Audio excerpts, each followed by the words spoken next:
KFC, McDonald's, pizza हट, ये वो कंपनीज हैं जिन्हें ओन करती है एक इनकी मदर कंपनी है यम ब्रांड्स। अब यम ब्रांड्स जो है इसके अंदर जो मेजर शेयर्स हैं वो हैं इसराइली अमेरिकन के या इसराइली सिटीजन्स। लेकिन अब क्योंकि PSL की बात है, हमारे एक सबसे मकबूल खेल की बात है, तो हम उस पर चुप रहना चाहते हैं, हम उस पर बात नहीं करना चाहते। क्यों? क्योंकि उससे हो सकता है कि लोगों की नज़रों में कि हमारे खेल को नुकसान हो, हम सबको लेवल प्लेइंग फील्ड देंगे। आई डोंट नो कि ये एक सार्कास्टिक कमेंट था या क्या था, लेकिन खेल को सियासी बनाने की ज़रूरत क्यों है?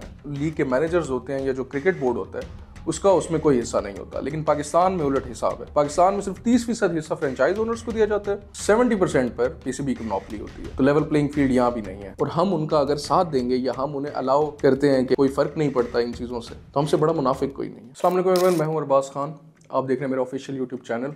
अगर आपने अभी तक मेरे चैनल को सब्सक्राइब नहीं किया तो कर लें, क्योंकि आपका तो कुछ नहीं जाएगा लेकिन मेरा फ़ायदा हो जाएगा। आज हम जिस मौजू पर बात कर रहे हैं उसका ताल्लुक PSL से है। पिछले 3-4 दिन में एक हैशटैग ट्विटर पर, या अब जो X के नाम से मशहूर है, उस पर काफ़ी ट्रेंड कर रहा था एक हैशटैग, और वो था हैशटैग बाइकॉट PSL। इस वीडियो में हम जानेंगे कि क्यों बाइकॉट PSL का हैशटैग ट्रेंड कर रहा था, इसके पीछे है कौन, और आप जितने भी ट्वीट्स पढ़ें इस हैशटैग के साथ, उसमें एक चीज़ हमें वाज़े तौर पर नजर आती है कि एक तो इसका सियासी पहलू है, और दूसरा एक इंटरनेशनल तहरीक है जिसकी वजह से ये हैशटैग पाकिस्तान में बहुत ज़्यादा मशहूर हो रहा है। सियासी पहलू पर पहले बात कर लेते हैं। मोहसिन नकवी, आपको अंदाज़ा है कि PCB के नए चेयरमैन बने हैं, लेकिन मोहसिन नकवी अभी रिसेंटली निगरान वज़ीर आला पंजाब भी थे। उनका एक बयान आया कि हम सबको लेवल प्लेइंग फील्ड देंगे। आई डोंट नो कि ये एक सार्कास्टिक कमेंट था या क्या था, लेकिन खेल को सियासी बनाने की ज़रूरत क्यों है? क्योंकि लेवल प्लेइंग फील्ड, आपको अंदाज़ा होगा सबको, अगर आप सियासत से वाकिफ़ हैं पाकिस्तान की, PTI वाले अक्सर ये इल्ज़ाम लगाते थे कि हमें इलेक्शन से पहले लेवल प्लेइंग फील्ड नहीं दी जा रही। और मज़े की बात यह है कि ये रिलेटेबल भी है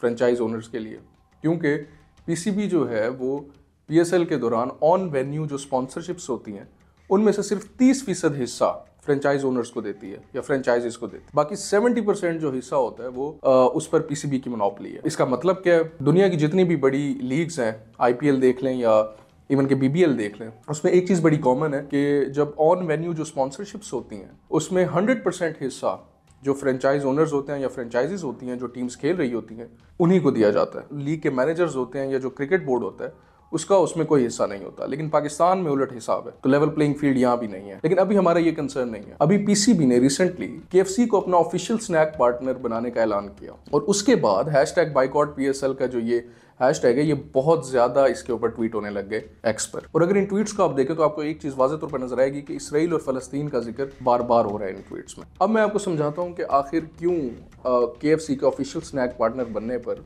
लोगों को एतराज़ है। KFC, मैकडोनल्ड्स, पिज्जा हट, ये वो कंपनीज हैं जिन्हें ओन करती है एक इनकी मदर कंपनी है यम ब्रांड्स। अब यम ब्रांड्स जो है इसके अंदर जो मेजर शेयर्स हैं वो हैं इसराइली अमेरिकन के या इसराइली सिटीजन्स। अब अगर उनके मेजर शेयर्स हैं तो फैसला साजी भी वही करेंगे। और यम ब्रांड्स इसराइल के अंदर और बाकी ममालिक में भी एक इसराइली मार्केटिंग कंपनी को भी एक्वायर कर चुकी है, जिसके थ्रू ये जितनी फूड चेन्स हैं ये ऑर्डरिंग और अपनी मार्केटिंग का सिलसिला चलाते हैं। जो कंपनी है उसका नाम है टेक टेक्नोलॉजीज, लेकिन उसका जो ओनर है वो खुलेआम इसराइली पॉलिसीज और इसराइली IDF फोर्सेस को इंडोर्स करता है, और फलस्तीनियों को डिह्यूमनाइज करने में उसका भी बहुत बड़ा किरदार है। अब अक्सर लोग कहते हैं कि KFC तो फलस्तीन में भी एग्जिस्ट करता है, KFC तो पूरी दुनिया में एग्जिस्ट करता है, तो ये तनकीद नहीं होनी चाहिए कि ये ब्रांड्स जो हैं ये actively involve in genocide of Palestinians में। लेकिन बात यह है कि इन ब्रांड्स के चलने से जिस मदर कंपनी को फायदा हो रहा है, जिसके पास रेवेन्यूज जा रहे हैं, वो तो एक्टिवली रिस्पॉन्सिबल है IDF फोर्सेस की सपोर्ट में और इस जेनोसाइड को एनेबल करने में। तो इसे काउंटर करने के लिए एक और तहरीक है जो कि पूरी दुनिया में मौजूद है, और उस तहरीक का नाम है BDS movement. I don't know आपको उसका अंदाजा है या नहीं, लेकिन BDS मूवमेंट 3 लफ्जों का मुखफ़फ़ है। B का मतलब बाइकॉट, D का मतलब डाइवेस्टमेंट, और S का मतलब सैंक्शंस। यानी कि वो ब्रांड्स जो कि इसराइल को सपोर्ट करते हैं या जिनका रेवेन्यू इसराइल की तरफ जाता है, जो कि बाद में IDF फोर्सेस पर लगता है, यानी कि इसराइल डिफेंस फोर्सेस जो कि गजा में जाकर निहत्ते फलस्तीनियों पर जुल्म करती हैं, उन्हें बाइकॉट किया जाए उन ब्रांड्स को, या उनमें से जो इन्वेस्टमेंट है वो वापस ली जाए। और तीसरा सैंक्शन, यानी कि उन ब्रांड्स पर सैंक्शंस लगाई जाए और उन सैंक्शंस के थ्रू इसराइली पॉलिसीज को मुतासिर किया जाए कि वो अपनी पॉलिसीज चेंज करें। खैर BDS मूवमेंट जो है, अब इसके अगर थोड़ी सी मजीद हिस्ट्री में जाए तो ये 2005 में शुरू हुई थी और anti apartheid movement of south Africa से इसका मॉडल मिलता जुलता है, क्योंकि जब साउथ अफ्रीका में अपार्थाइड चल रही थी और नेल्सन मंडेला जेल में थे तो हुकूमत जो है वाइट सुप्रेमिसिस्ट की थी साउथ अफ्रीका में, तो वो एक मूवमेंट चलाई गई मगरबी ममालिक में और